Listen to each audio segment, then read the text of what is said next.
بسم اللہ الرحمن الرحیم. Welcome back to my channel public health plus.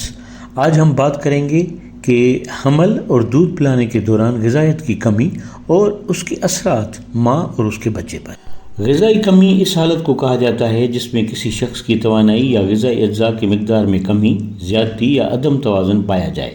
غذا کی کمی دو بڑے گروپوں پر مشتمل ہے. ایک غذائی قلت، دوسرا گروپ ہے زائد وزن. حمل میں غذائی کمی اس وقت ہوتی ہے جب حاملہ عورت کی خوراک میں اہم غذائی اجزاء فولک ایسڈ، کیلشیم، زنک اور آیوڈین کی کمی ہو. اس کے نتیجے میں ماں اور نوزائیدہ بچے دونوں کو پیچیدگیاں پیش آ سکتی ہیں، جن میں خون کی کمی، پری ایکلیمشیا. پری ایکلیمشیا ایک سنگین حالت ہے جو حمل کے 20ویں ہفتے کے بعد ظاہر ہوتی ہے. اس میں ہائی بلڈ پریشر اور جسم میں پروٹین کے اخراج شامل ہوتے ہیں. دوسرا ہوتا ہے کہ حمل کے دوران ذیابیطس ہو جانا، ماں میں خون کی کمی اور تھکاوٹ ہو جانا، زخم بھرنے میں رکاوٹ، مدافعتی نظام میں کمزوری اور ہڈیوں کے مسائل شامل ہوتے ہیں. اب آتے ہیں نوزائیدہ بچے پر کون سے اثرات ہوں گے. نوزائیدہ بچے پر کم وزن کے ساتھ پیدائش، وقت سے پہلے پیدائشی نقائص میں نیورل ٹیوب ڈیفیکٹ ہو سکتا ہے، دماغی نشو و نما میں کمی، انفیکشن کا بڑھا ہوا خطرہ، بصارت اور سماعت میں کمزوری، بچے کی نشو و نما میں تاخیر ہو سکتی ہے. حاملہ خواتین میں غذائی کمی کا جائزہ لینے کے لیے جامع طریقہ کار. حاملہ خواتین کو چاہیے کہ حاملہ ہوتے ہی اپنا پہلا معائنہ کرائیں اور اس کے بعد 4 سے 6 ہفتوں کے بعد دوبارہ معائنہ کرواتے رہیں. معائنہ، جائزہ یا تشخیص کے 3 طریقہ کار ہوتے ہیں. پہلا ہوتا ہے طبی معائنہ، دوسرا ہوتا ہے جسمانی معائنہ اور تیسرا ہوتا ہے غذائی معائنہ یا اس کا جائزہ لینا. کلینیکل یا طبی تشخیص میں حمل سے پہلے کے وزن، قد اور طبی حالتوں کا جائزہ لیں. دوسرا جسمانی معائنہ، جس میں وزن کی کمی یا زیادتی، پٹھوں کی کمزوری، جسم میں سوجن، بالوں کا جھڑنا، جلد کے مسائل شامل ہیں. تیسرا ہے غذائی جائزہ لینا، کھانے کی مقدار، غذا کی عادت اور حاملہ خواتین سے یہ جانیں کہ ان کو غذا کے بارے میں کتنا معلوم ہے. اب ذکر کرتے ہیں انسانی جسم کے ناپنے کے طریقہ کار.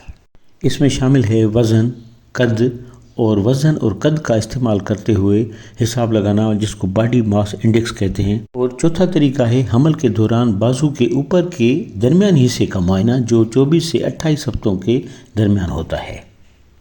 حاملہ خواتین کے طبی معائنے جسمانی معائنے کے ساتھ ساتھ لیبارٹری کے معائنہ کرنا بھی ضروری ہے، جس میں شامل ہیں ہیموگلوبن کی ٹیسٹ، سیرم البیومن کی ٹیسٹ، سیرم فیریٹنن کی ٹیسٹ، وٹامنس بی اور فولک ایسڈ کی ٹیسٹ کرنا بہت ضروری ہے. اب ذکر کرتے ہیں کہ وہ کون سے عوامل ہیں، وہ کون سے فیکٹرز ہیں جو حاملہ خواتین میں غذائی کمی کا سبب بنتے ہیں.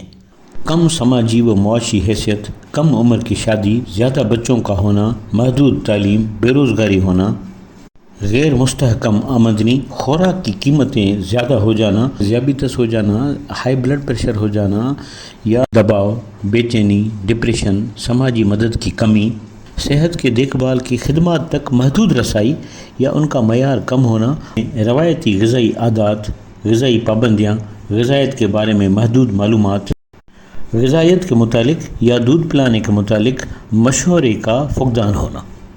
اس کے ساتھ ساتھ دیگر عوامل ہیں جیسے کہ سگریٹ کا استعمال یا حقے کا استعمال کرنا، پناہ گزین کی حیثیت سے رہنا. یہ سب عوامل فیکٹرز مل کر غذائیت کی کمی کا سبب بن سکتے ہیں.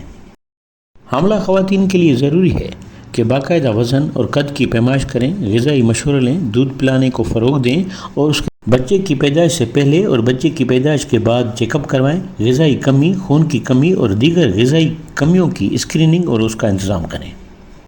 عالمی ادارہ صحت کے مطابق حاملہ خواتین اور نوزائیدہ بچوں میں غذائی کمی سے بچنے کے لیے کچھ supplementation, vitamin A, vitamin B, folic acid, vitamin D, iron, مطلب یہ ہے کہ ملٹی وٹامن اور ملٹی مائکرو نیوٹرینٹس کی سپلیمنٹیشن دینا بہت ضروری ہے.